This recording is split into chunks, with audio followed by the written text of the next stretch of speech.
All of you are in my comment section saying that these are not Erica and Charlie Kirk's children. And I was praying to God that I was pregnant when he got murdered. Brand new footage just dropped, and it shows Erica casually talking about what she called rented babies. The clip is spreading fast, and now people online aren't holding back with their questions. Suddenly, critics are asking a much bigger question. Was the public story about Erica and Charlie's children ever exactly what people were led to believe? Online commentators have started digging through the timeline again, and the details are getting picked apart piece by piece. One thing that keeps coming up is Erica's earlier statement about childbirth. In past discussions, she said she had undergone 2 C-sections and wasn't sure she wanted to go through that experience again. She spoke about the recovery and the difficulty of the procedure, but after Charlie passed, some viewers noticed her messaging seemed to shift. In later interviews and remarks, Erica said she had always dreamed of having 4 children. That sudden change in tone has caught people's attention. Critics say the contrast feels dramatic, and it has sparked fresh debate about how the family story has been presented publicly. Then, there's the photo timeline, another point that keeps circulating online. Followers looking back through social media posts claim that some photos don't clearly line up with the reported birth dates of the children. None of this proves anything by itself, but internet detectives have been comparing dates, captions, and appearances closely. The biggest talking point, though, is something surprisingly simple. In an era where influencers document nearly everything, vacations, coffee runs, workouts, doctor visits, there appear to be no public pregnancy photos of Erica at all. Not one widely shared image showing a visible pregnancy. Erica has addressed that before. Her explanation is straightforward. She chose to stay private during both pregnancies. That's her personal decision, and many supporters say that should be respected without question. Still, critics argue that the lack of photos stands out because of how public her life has been at other times. Before and after those pregnancies, Erica shared many aspects of her lifestyle online. That contrast is what keeps the discussion alive. And that's where the speculation starts to heat up. Some corners of the internet have floated a theory involving so-called baby rental rumors, the idea that babies used for media appearances or photography could be stand-ins. It's important to stress that this idea remains purely online speculation and has not been proven. But the theory gained traction again when an old clip resurfaced. The footage comes from 2015 and shows Erica on what appears to be a small filming set.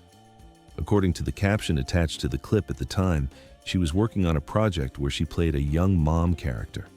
The caption reads, "The perk of playing a young mom TV role, hourly baby rentals." At first glance, the line might not mean anything unusual at all. In television and film production, it's extremely common for studios to hire infants for short appearances during scenes. These babies are brought in with guardians, paid through agencies, and rotated carefully so filming rules are followed. Actors joking about renting babies on set is not unheard of in that context. It could simply have been a lighthearted comment about getting to hold cute babies while filming a role. But after everything that has surfaced in recent months, people online are looking at that caption very differently now. Instead of reading it as a harmless behind-the-scenes joke, critics say it raises new questions. They're connecting it to the current rumors, the timeline debates, and the missing pregnancy photos. Whether those connections mean anything real is still completely unclear. But one thing is certain, the resurfaced clip has poured fresh fuel into a conversation that was already exploding. And the internet is now examining every detail like never before. But here's the issue. After everything that surfaced in recent months, that old caption about hourly baby rentals suddenly lands very differently. At the time it was posted, it looked like a harmless behind-the-scenes joke from a filming set. But now that the clip has resurfaced, people online are connecting dots at lightning speed. The question spreading across social media isn't whether actors sometimes work with babies on set. That part is normal in the entertainment world. The question critics are asking is whether that comment was strictly about acting, or if it somehow connects to rumors that began circulating years later. And that's where speculation really accelerated. Viewers started pointing out something basic but massive. There are no clear pregnancy photos of Erica anywhere. Not one widely circulated public image showing a visible pregnancy bump. In today's online culture, that absence stands out more than it might have a decade ago. Influencers and public figures document nearly everything: coffee runs, doctor visits, gym routines, vacations, even everyday errands. Pregnancy announcements, maternity shoots, and baby bump photos are often some of the most shared moments online. So when people looked back through Erica's timeline and couldn't find any images like that, it raised eyebrows. There is one short clip floating around the internet that supposedly shows Erica during an ultrasound appointment. At first glance, that video might seem like simple confirmation. But even that clip has sparked debate among viewers who examined it frame by frame. According to critics analyzing the video, the sonogram screen appears to display the name Erica Franvey rather than Erica Kirk. That detail alone triggered a wave of speculation across social platforms. Then, another point started circulating. Some commenters claim that ultrasound screens often display the patient's date of birth alongside their name. In the clip being shared online, that information doesn't appear clearly visible. Critics also point out that many medical systems format patient names with the last name first and the first name second. In the video circulating online, they argue the formatting doesn't appear to follow that structure. Now, it's important to note that medical display formats can vary widely depending on the hospital, the imaging system, and even the settings used by technicians. But when internet investigators start stacking details together, the missing photos, the name discrepancy, the formatting questions, those small observations start to feel bigger to people analyzing the situation. Individually, none of these things necessarily prove anything. Together, though, they've become the fuel driving non-stop discussion online. And that brings the conversation back to Erica's own explanation. She has said that the reason there are no public pregnancy photos is simple. She chose to stay out of the public eye during both pregnancies for privacy reasons. According to her statements, she wanted that period of her life to remain personal and protected from public scrutiny. Supporters say that explanation should be enough. After all, many public figures decide to keep pregnancies private. But critics say the timeline raises questions because of what happened afterward. They point out that while the pregnancies themselves weren't publicly documented, other moments were eventually shared, including a photo of a positive pregnancy test, pictures taken in hospital rooms, and images showing the newborn children shortly after birth. That's where the debate online becomes intense. Some commentators argue that complete privacy would mean keeping the entire experience out of the public eye. Instead, they claim it appears selective, hiding some moments while sharing others that help shape the public narrative. Either someone is fully private about a personal event, critics argue, or they are choosing specific pieces of the story for the public to see. And then there's another layer people keep bringing up. Erica hasn't exactly lived a low-profile life in the past. Before all of this, she had already been involved in modeling, media appearances, and reality TV-adjacent spaces. She has spent years in environments built around visibility and public attention. That history is why some online voices say the sudden shift toward extreme privacy during those specific periods feels unusual. And according to critics, that's only the beginning of the timeline questions people are now digging into. Critics have also started examining Erica's public behavior after Charlie's reported situation, and many claim the pattern doesn't match someone who suddenly decided to live completely privately. This is the same person who shared emotional footage publicly during one of the ET's most painful moments connected to Charlie's passing.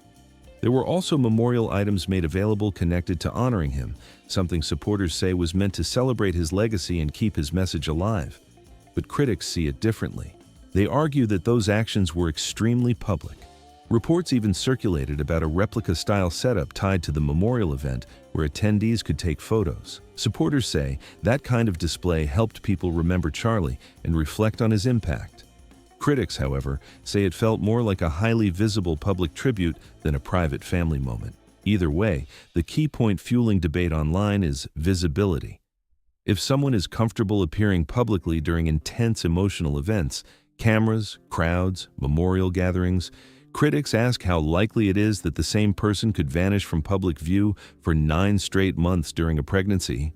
Not once, but twice, without a single candid image surfacing. That's the core question driving the online discussion right now.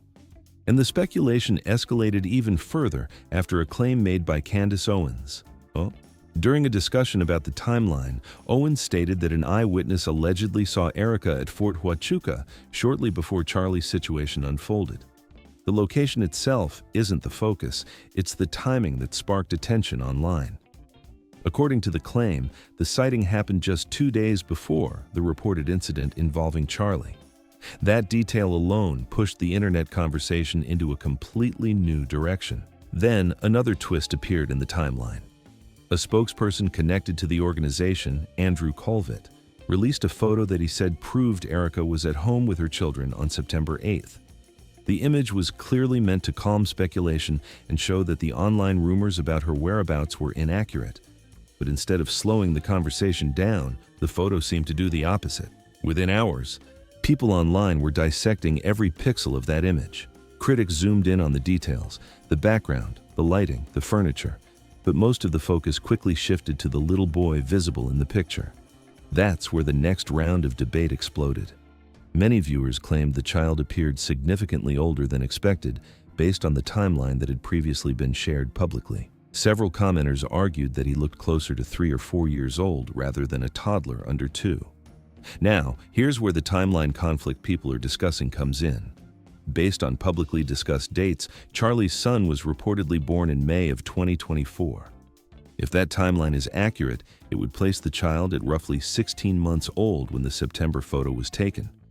And according to critics analyzing the image, that's where their doubts begin. Some viewers claim that the child's height, posture, and facial features make him appear older than 16 months. Others argue that appearances in photos can be misleading, and that toddlers develop at very different speeds.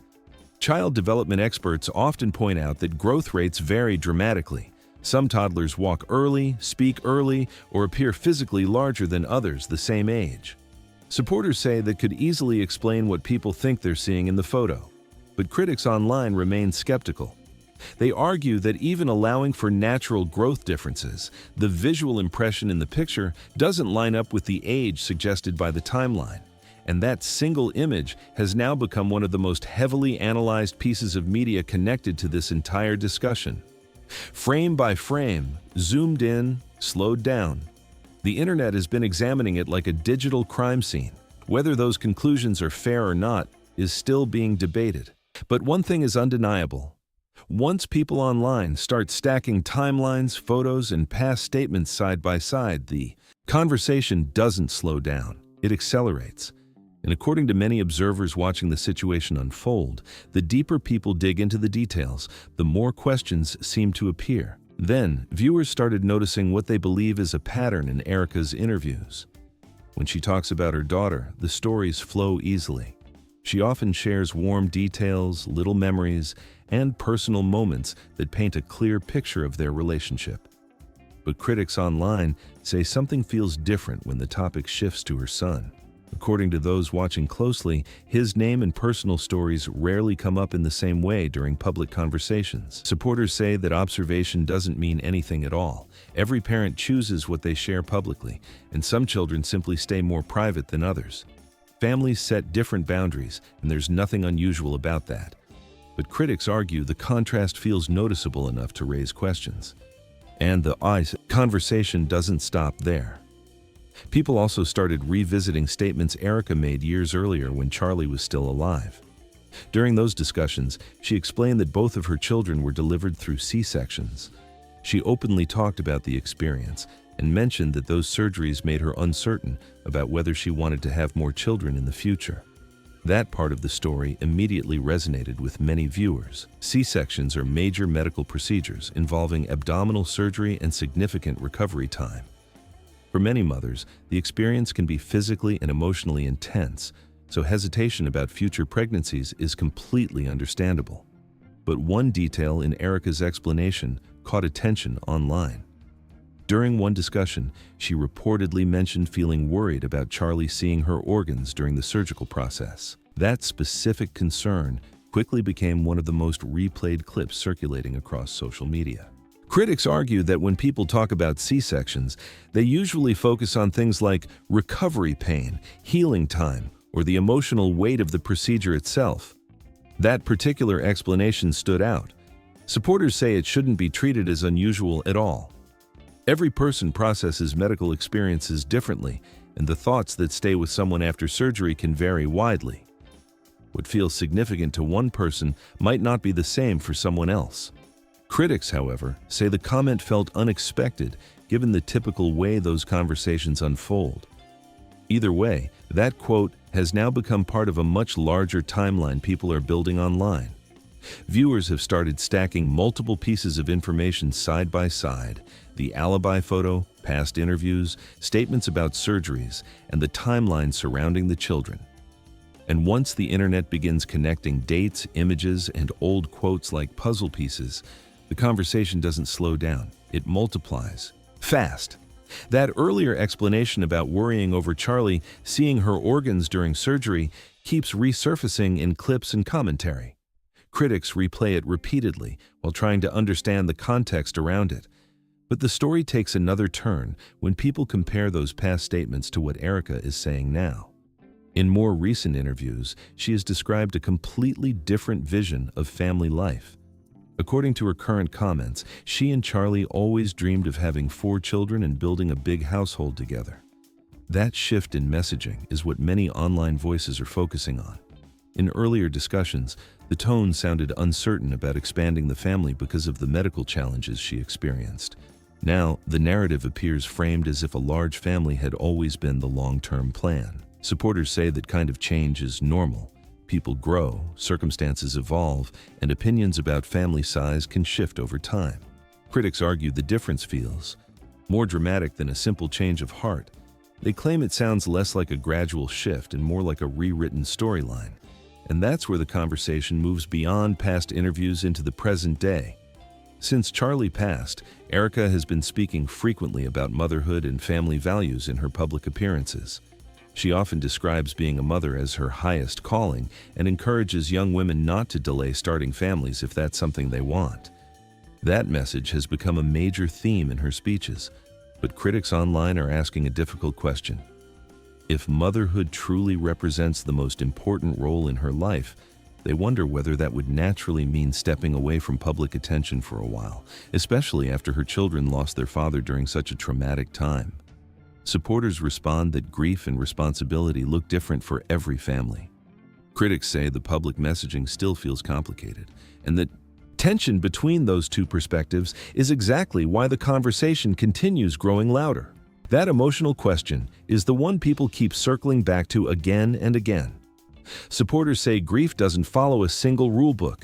Everyone processes loss differently, and people balance family, work, and personal responsibility in ways outsiders may never fully understand. From that perspective, Erica continuing her public work could simply be her way of moving forward while still honoring Charlie's legacy. But critics see it differently. They argue that the public messaging she delivers today doesn't always match the expectations she encourages others to follow. And according to those voices online, that disconnect between past statements, shifting narratives, and the image being presented today is exactly why the conversation keeps gaining momentum. Still, one observation continues to pop up in nearly every debate. Erica is rarely seen publicly with her children. Supporters say that fact alone proves nothing.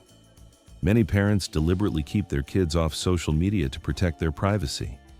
Choosing not to post family moments online can be a responsible decision, especially when someone lives in the public eye.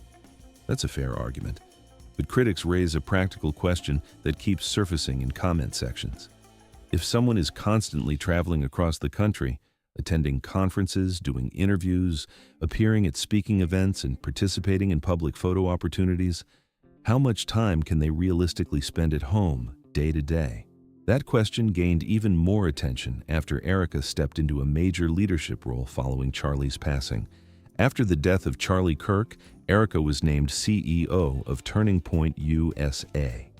The transition appeared to happen quickly, with no long public pause or extended break from the spotlight. Almost immediately, she stepped into full leadership mode. Since then, her schedule has included conferences, panel discussions, strategy meetings, and appearances across the country. Supporters describe it as stepping up to protect Charlie's legacy and continue the organization's mission. Critics describe it differently.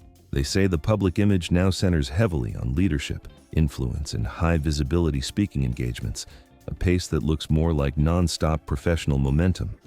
And that's where the debate online becomes more complicated. During many of her speeches, Erica emphasizes the importance of family life.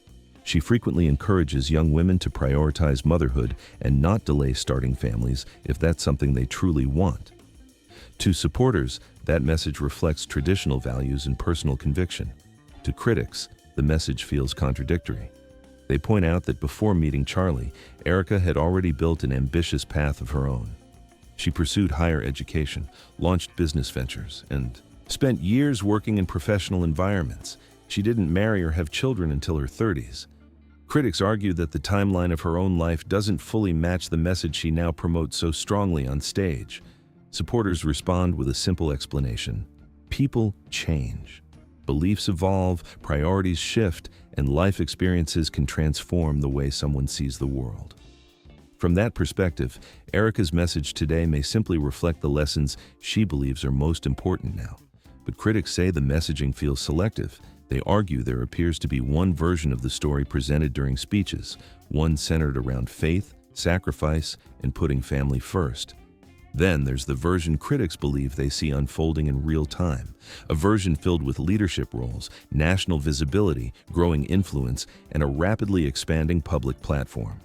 The deeper people dig through old interviews, archived photos, and past timelines, the more divided opinions seem to become. Some viewers see a woman stepping into responsibility during a difficult chapter of life. Others see a narrative they believe is constantly evolving. And that's why the biggest question floating around online right now isn't about a single interview, a photo, or even one timeline. It's something much larger. Some critics are beginning to ask whether the entire public narrative, from the marriage to the family image to the messaging that followed, was carefully shaped from the very beginning. That theory is still speculation. But one thing is certain. Whether people believe the story completely, question parts of it, or remain undecided, the conversation surrounding Erica, Charlie, and the timeline of events shows no signs of fading anytime soon.